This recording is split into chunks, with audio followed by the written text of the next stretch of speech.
మనకి యోగలింగం ఆరాధింపబడుతూ ఉంటుంది కంచి కామకోటి పీఠంలో. శంకర భగవత్పాదులు స్వయంగా కైలాస పర్వతానికి వెళ్ళి పరమశివుని యొక్క అనుగ్రహాన్ని పొంది 5 స్ఫటికలింగాలు తీసుకొచ్చారని, అందులో యోగలింగం అన్న పేరుతో పూజింపబడే లింగం కంచి కామకోటి పీఠ పరంపరలో అనేక మంది గురువుల చేత అట్లా పూజింపబడుతూ వస్తోందని అందరూ చెప్పుకుని ఆ శివలింగాన్ని త్రిపుర సుందరిని దర్శనం చేసుకుని పరవశులవుతూ ఉంటారు.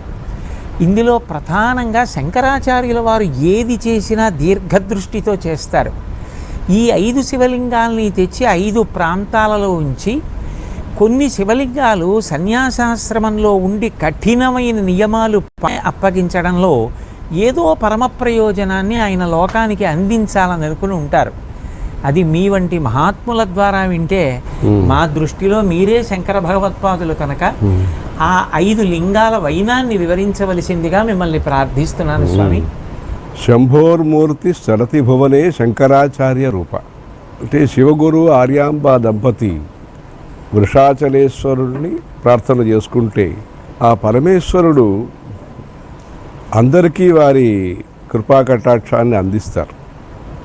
ఆ ఆర్యాంబ ఇలా చెప్తుంది, దయాళుతాం స్తువన్ని శంభోహో దీనేష్వపి మహత్స్వపి. మాకింత అనుగ్రహం చేశారని ఈ ఆర్యాంబ సంతోషిస్తుంది.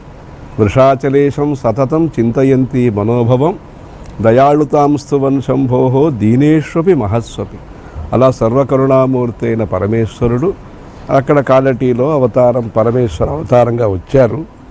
ఆయన దేశమంతా పర్యటన పాదయాత్ర చేస్తూ కైలాస శిఖరానికి వెళ్ళి, కైలాస శిఖరే రమ్యే శంకరస్య శివాలయే దేవతాస్తత్ర మోదంతే అని దేవతలకు కూడా సంతోషం కలిగించే కైలాస శిఖరానికి వెళ్ళి వారి స్వహస్తంతో, పరమేశ్వరుడు యొక్క దివ్య హస్తంతో ఆ శివలింగాలన్నీ తీసుకొచ్చి, అదే కాకుండా స్తోత్రరూపం, మంత్రరూపం, ప్రజల యొక్క అనేక కామనలు, ప్రార్థనలు, విన్నపాల్ని స్తోత్రం పఠిస్తే నెరవేరుతుంది అనే ఆ కామ్యప్రదమైన దివ్యమైన సౌందర్య లహరి, ఈ రెండూ కూడా కైలాస శిఖరం పార్వతీ పరమేశ్వరుడు ఆది దంపతి చేత ఆయన స్వీకరించి ఇక్కడ స్వయంగా వారు అధిష్ఠించిన కంచి కామకోటి పీఠంలో,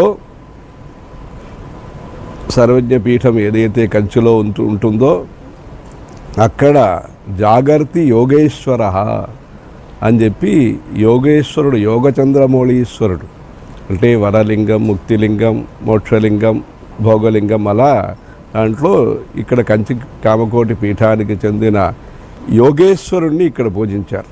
అందుకని జాగర్తి యోగేశ్వరుడు, యోగచంద్రమౌళీశ్వరుడు. అంటే దీంట్లో జ్ఞానం ముఖ్యము, త్యాగం ముఖ్యము, సేవా ముఖ్యము,